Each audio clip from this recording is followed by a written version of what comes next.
এরা কি থাকবে না দেশের? এদের দেশ। 14 পুরুষ আগে তো এদেরই দেশ ছিল। এটা 1204 খ্রিস্টাব্দের আগে এইখানে হিন্দু এবং বৌদ্ধদের দেশ ছিল। আমরা তো এইখানে কিভাবে আসছি? সংসদে বলছেন হিন্দুরা তাদের মূর্তি প্রয়োজনে 300 ফিট বাড়াবে।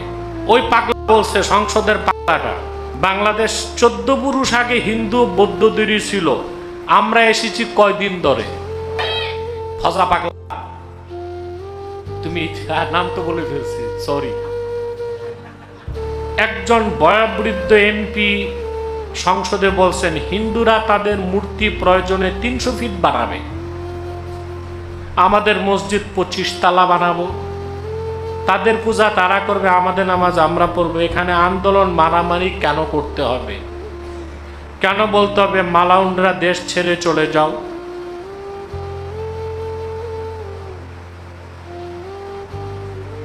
এই লোকটাকে আপনারা চিনেন, তাকে পাগলা নামেই চিনে বাংলাদেশের মানুষ। এই পাগলাটা মুসলমান যে হয়েছে আমার মনে হয় বাই চয়েস না, বাই চান্স। এই পাগলাটা, সংসদের পাগলাটা, এটা যে মুসলমান ঘরে হয়েছে, এটা কি বাই চয়েস না বাই চান্স?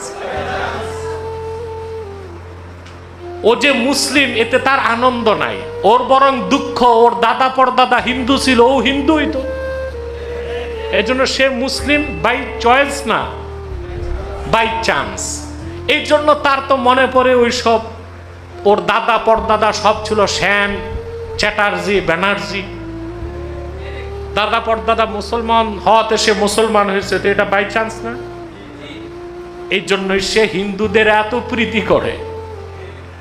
বেটা, হিন্দুরা যেখানে মূর্তি বানাচ্ছে রংপুরে, হিন্দুদের টার্গেট হচ্ছে ভারতের চিকেন নেককে প্রশস্ত করবে তারা। এই জন্য রংপুরটা দরকার, সেই জন্য তারা সেখানে মূর্তি বানাচ্ছে। এটা শুধু শিরক নয়, শুধু মুসলিমদের বিরোধী নয়, বাংলাদেশের স্বাধীনতার বিরোধী কার্যক্রম হচ্ছে।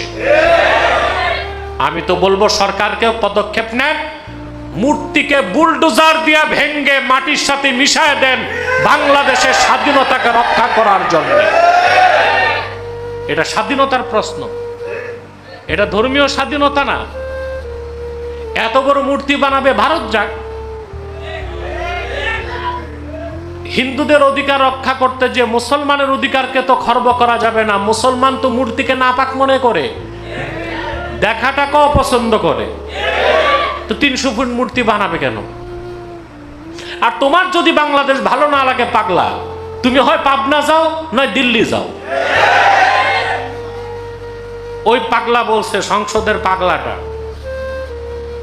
বাংলাদেশ 14 পুরুষ আগে হিন্দু বৌদ্ধদেরই ছিল, আমরা এসেছি কয়দিন ধরে।